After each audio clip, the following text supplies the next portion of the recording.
underscored the importance of enhancing cooperation in all areas of mutual interest. His Highness the Emir reiterated Qatar's commitment to deepening economic partnership with Pakistan to a higher strategic level. The two leaders also exchanged views on regional and international development of mutual interest, emphasizing the importance of dialogue, diplomacy, and peaceful resolution of disputes. The visit reflects the shared resolve of Pakistan and Qatar to further solidify their robust partnership and translate their strong political ties into tangible economic outcomes. His Highness the Emir graciously accepted the invitation to visit Pakistan, and the visit shall take place later this year, inshallah. During the visit, the Deputy Prime Minister and Minister of State for Defense of Qatar, Sheikh Saud Al Thani, also called on the Prime Minister. The two sides discussed bilateral cooperation in defense and security and ongoing collaboration between the armed forces of the two countries. Sheikh Saud appreciated the professionalism and expertise of Pakistan Armed Forces and conveyed Qatar's interest in deepening defense partnership between the two countries.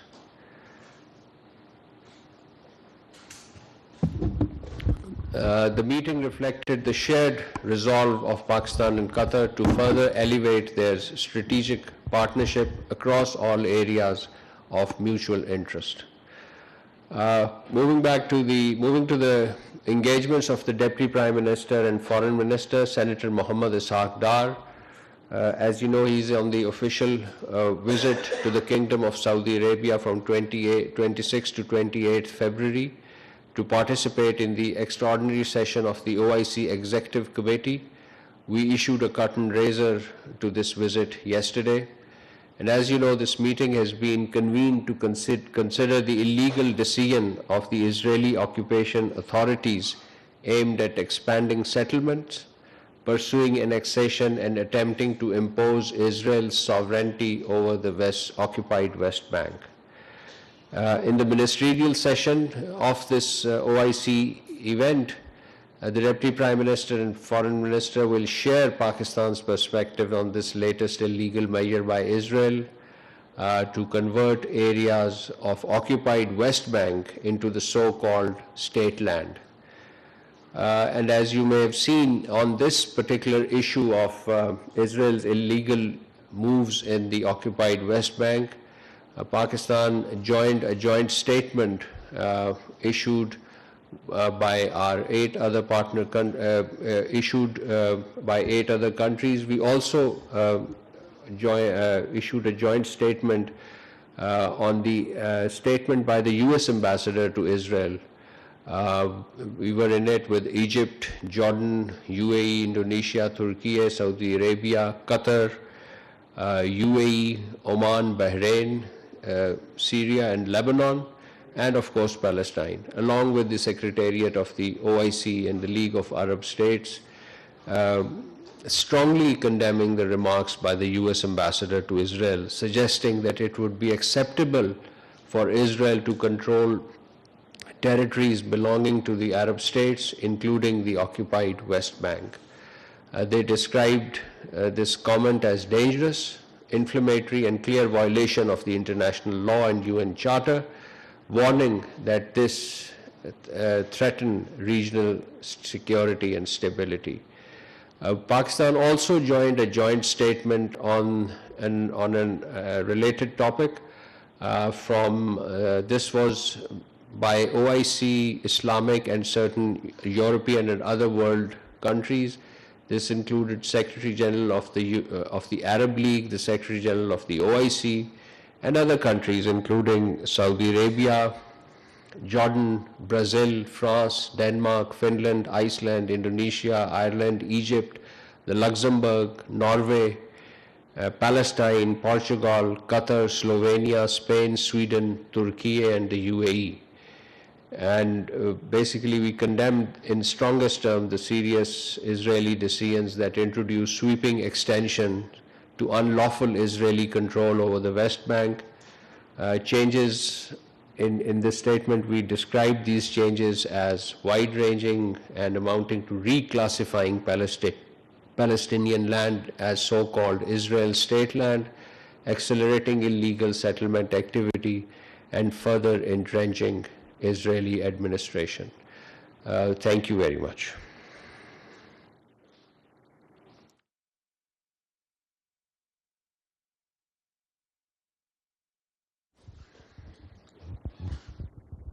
Thank you, spokesperson.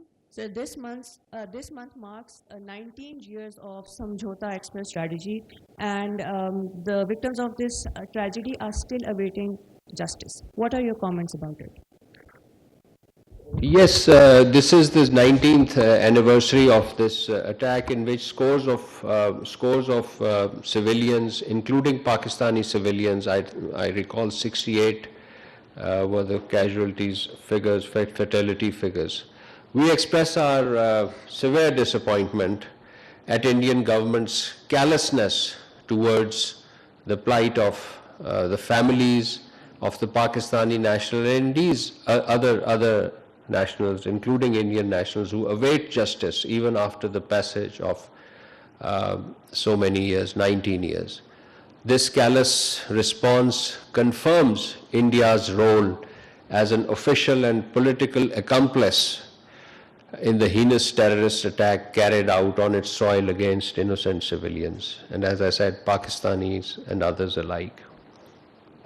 In this regard, the government of Pakistan condemns the shameless acquittal and exoneration of all four perpetrators, including one Swami Asimanand, who publicly confessed being the mastermind of this heinous attack, Lieutenant Colonel Purohit, a serving Indian Army officer, and Sadhvi Prayaga Singh Thakur.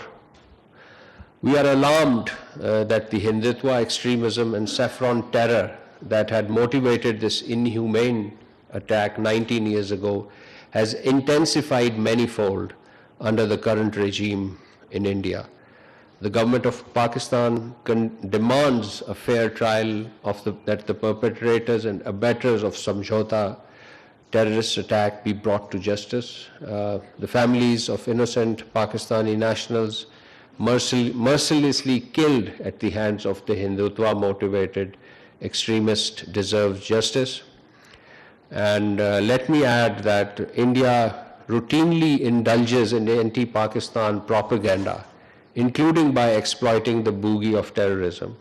And in this backdrop, India's own systemic exoneration of the perpetrators of Samjhota terrorist attack is yet another example of Indian duplicity and state sponsorship of terrorism against Pakistan. Thank you. Ji sir, at the back. Thank you, sir. Zafar Malik from Mainichi newspaper.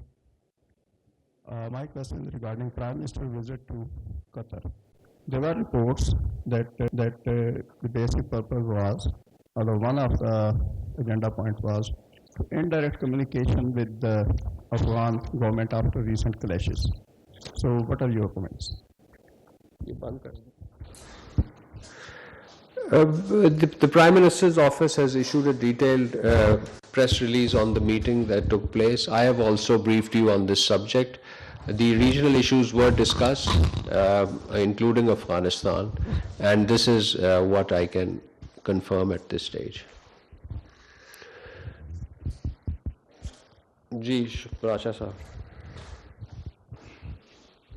Thank you so much, Excellency. Two questions. You just talked about bogey of terror from India.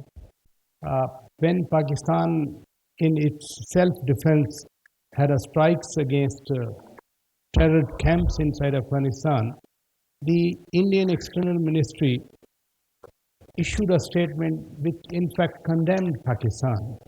So when so many voices, they are raising concerns about Pakistan's self-defense right that was exercised duly, what's your comment, sir? My second question is that on the sideline of, or on the eve of Board of Peace meeting in Washington, 5 countries, they have committed the troops for ISF. So whether Pakistan is actively considering or waiting for the question that Marco Rubio said we owe certain answer to Pakistani question, what is the status of our decision, sir? Thank you. First of all, on your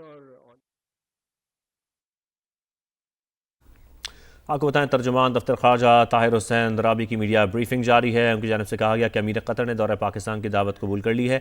वज़ीर आज़म ने अमीर Qatar की दावत पर दोहा का दौरा किया। इसके साथ साथ उन्होंने एक सवाल के जवाब में ये भी कहा कि इसराइली इक़दाम ख़ित्ते के अमन के लिए ख़तरा हैं। भारत पाकिस्तान मुखालिफ प्रोपेगेंडा में मसरूफ़ है। भारत पाकिस्तान में दहशत गर्दी में मुलव्वस है। सानिया समझौता एक्सप्रेस के मुतासरीन को अभी तक इंसाफ नहीं मिला। जबकि दौरा कतर के हवाले से वज़ीर आज़म के उन्होंने ये बताया कि वज़ीर आज़म ने अमीर कतर की दावत पर दोहा का दौरा किया है, जबकि वज़ीर आज़म और अमीर कतर के दरमियान आला सतह पर बात हुई है। नायब वज़ीर आज़म इसहाक डार सऊदी अरब के दौरे पर भी रवाना हुए हैं। तर्जुमान दफ्तर ख़ारजा ताहिर हुसैन अंद्राबी की मीडिया ब्रीफिंग जारी है।